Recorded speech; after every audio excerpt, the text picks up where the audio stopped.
சித்தருக்கெல்லாம் சித்தர் சிவனே போற்றி. நம்மளோட பதிவுகள்ல இதுவரைக்கும் 12 ராசிகளுக்குமான வக்ர குரு பயிற்சி பலன்களை பார்த்துட்டு வந்தோம். இனி வரக்கூடிய பதிவுகள்ல 12 ராசிகளுக்குமான அக்டோபர் மாத ராசி பலன்களை பார்க்க இருக்கிறோம். அந்த வகையில நம்மளோட இந்த பதிவுல ராசி கட்டத்துல 2வது ராசியா இருக்கக்கூடிய நீல ராசியான ரிஷப ராசிக்கு இந்த அக்டோபர் மாதத்தோட கிரக நிலைகள் ஏதாவது அதிர்ஷ்டங்களையும் யோகங்களையும் கொண்டு வருமா, அப்படி இல்லாம இந்த அக்டோபர் மாதமும் எப்பவும் போல வெறும் தோல்விகளையும் அவமானங்களையும் மட்டும்தான் கொண்டு வருமா அப்படிங்கறத பத்தி கொஞ்சம் சுருக்கமா பார்க்க போறோம். அதனால ரிஷபராசி அன்பர்கள் இந்த வீடியோவை கொஞ்சம் கூட ஸ்கிப் பண்ணாம கடைசி வரைக்கும் முழுமையா பாருங்க. நீங்க ஸ்கிப் பண்ணி வீடியோவை பார்த்துட்டு ஒவ்வொரு ஜோசியக்காரனும் ஒவ்வொன்ன சொல்றான், எந்த ஜோசியக்காரன் நான் நம்புறதுனே தெரியல, நம்ம வாழ்க்கையில எல்லாம் ஒரு நாளும் விடிவு காலமே வராது அப்படின்னு சொல்லி தனியா உட்காந்து புலம்பிக்கிட்டு இருக்காதீங்க. எதனால இப்படி சொல்றேன் அப்படின்னா, நீங்க வீடியோவை முழுமையா பார்த்தா மட்டும்தான் இந்த வீடியோல நான் என்ன சொல்லியிருக்கேன் அப்படிங்கறதே உங்களுக்கு புரியும். அப்படி புரிஞ்சுக்கிட்டு அதுக்கு தகுந்த மாதிரி ஒரு சில மாற்றங்களை உங்க வாழ்க்கையில நீங்க செஞ்சுக்கிட்டீங்க அப்படின்னா கண்டிப்பா உங்களுக்கு வரக்கூடிய பெரிய அளவிலான ஆபத்துக்கள்ல இருந்து உங்களால தப்பிச்சுக்க முடியும். அதனால ரிஷபராசி அன்பர்கள் வீடியோவை முழுமையா பாக்குறதுக்கு முயற்சி பண்ணுங்க. அதுக்கு முன்னாடி நம்ம சேனலை நீங்க இப்பதான் முறையா பாக்குறீங்க அப்படின்னா தயவு செஞ்சு சப்ஸ்கிரைப் பண்ணிக்கோங்க. இந்த வீடியோ உங்களுக்கு பிடிச்சிருந்தா மறக்காம அந்த லைக் பட்டனையும் தட்டி விட்டுருங்க.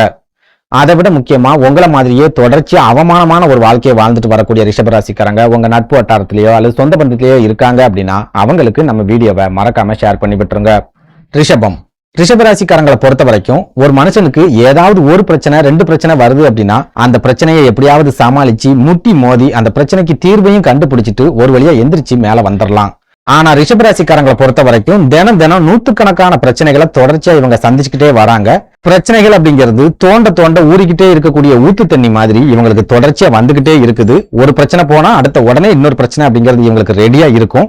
ஏண்டா ஏற்கனவே இருக்கிற பிரச்சனையவே நான் இன்னும் சமாளிக்கலையே, அதுக்குள்ள அடுத்த பிரச்சனையா அப்படின்னு இவங்க வருத்தப்படக்கூடிய அளவுக்கு பிரச்சனைகள் தொடர்ந்து இவங்களுக்கு வந்துகிட்டே இருக்கும். நெருக்கடிகளும் இவங்க வாழ்க்கையில இருந்துகிட்டே இருக்குது அப்படின்னு சொல்லலாம்.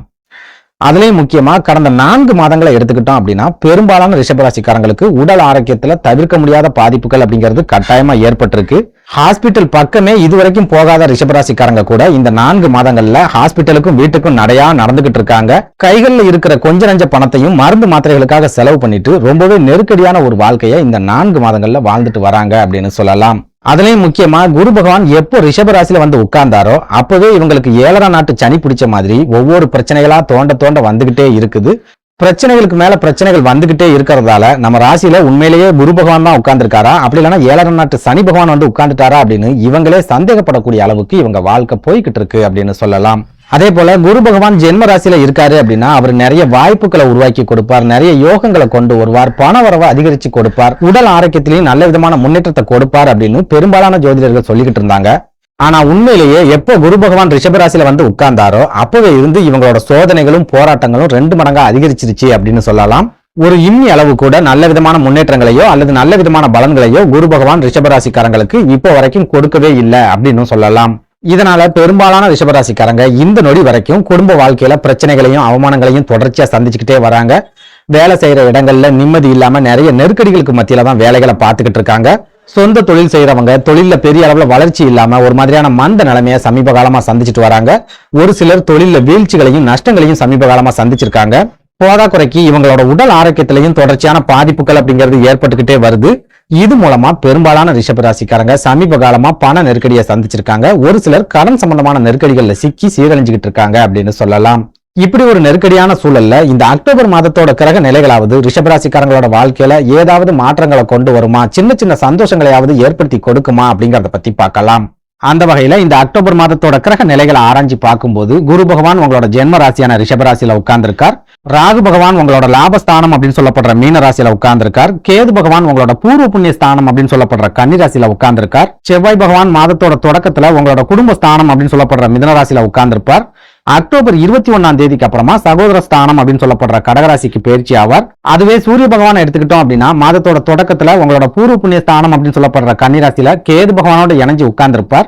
அக்டோபர் 17க்கு அப்புறமா கேது பகவானை விட்டு விலகி சூரிய பகவான் துலா ராசிக்கு பயிற்சி ஆயிடுவார். புதன் பகவானை எடுத்துக்கிட்டோம் அப்படின்னாலும் மாதத்தோட தொடக்கத்துல 5வது வீடான கன்னி ராசியில கேது மற்றும் சூரியனோட இணைஞ்சு உட்கார்ந்திருப்பார். அக்டோபர் 11ஆம் தேதிக்கு அப்புறமா கேதுவை விட்டு விலகி துலா ராசிக்கு பயிற்சி ஆயிடுவார்.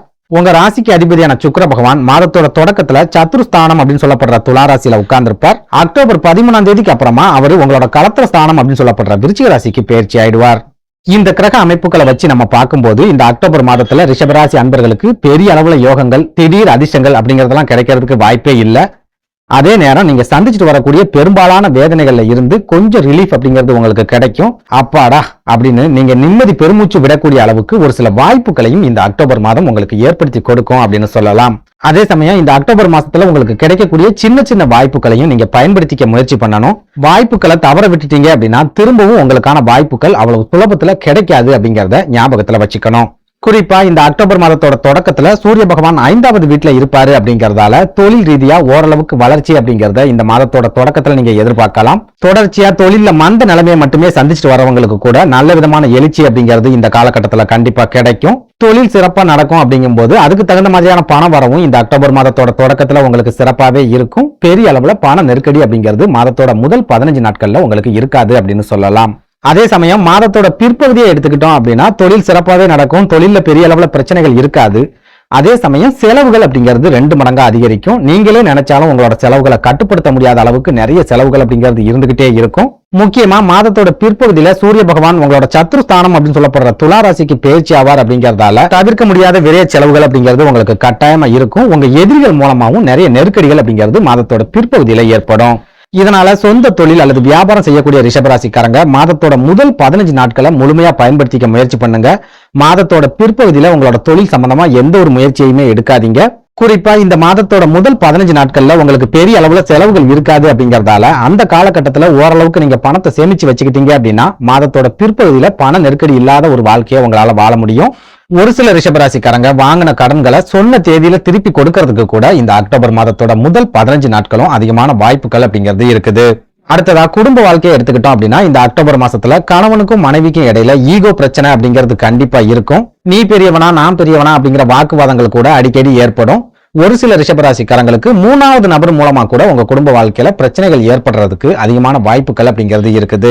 அதே சமயம் கணவனும் மனைவியும் ஒருத்தரை விட்டு இன்னொருத்தர் பிரிஞ்சு போற அளவுக்கோ அல்லது நீதிமன்ற வழக்குகளை சந்திக்கக்கூடிய அளவுக்கோ பெரிய அளவிலான சண்டை சச்சரவுகள் இந்த அக்டோபர் மாசத்துல இருக்காது. சின்ன சின்ன மனக்கசப்புகள், சின்ன சின்ன கருத்து வேறுபாடுகள் இருந்தாலும் ஊடலும் கூடலும் தான் குடும்ப வாழ்க்கைக்கு அழகுன்னு சொல்ற மாதிரி ரிஷபராசிக்காரங்க இந்த அக்டோபர் மாசத்துல அழகான ஒரு குடும்ப வாழ்க்கைய கண்டிப்பா எதிர்பார்க்கலாம்.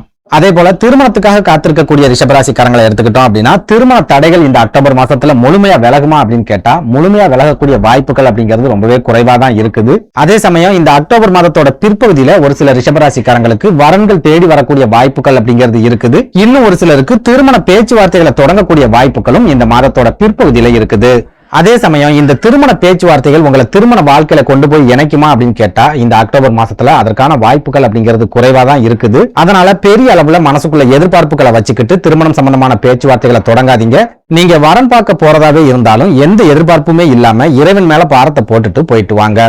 அடுத்ததா ரிஷபராசி பெண்களை எடுத்துக்கிட்டோம் அப்படின்னா உங்களோட உடல் ஆரோக்கியத்துல கொஞ்சம் அதிகபட்ச கவனத்தோட நீங்க இருக்க வேண்டிய ஒரு காலகட்டமா இந்த அக்டோபர் மாதம் இருக்க போகுது அப்படின்னு சொல்லுவேன். அதுலயும் முக்கியமா ரிஷபராசி பெண்களா இருந்தாலும் சரி ஆண்களா இருந்தாலும் சரி கண்டிப்பா உடல் ஆரோக்கியத்துல அதிகமான கவனத்தை செலுத்தியே ஆகணும்.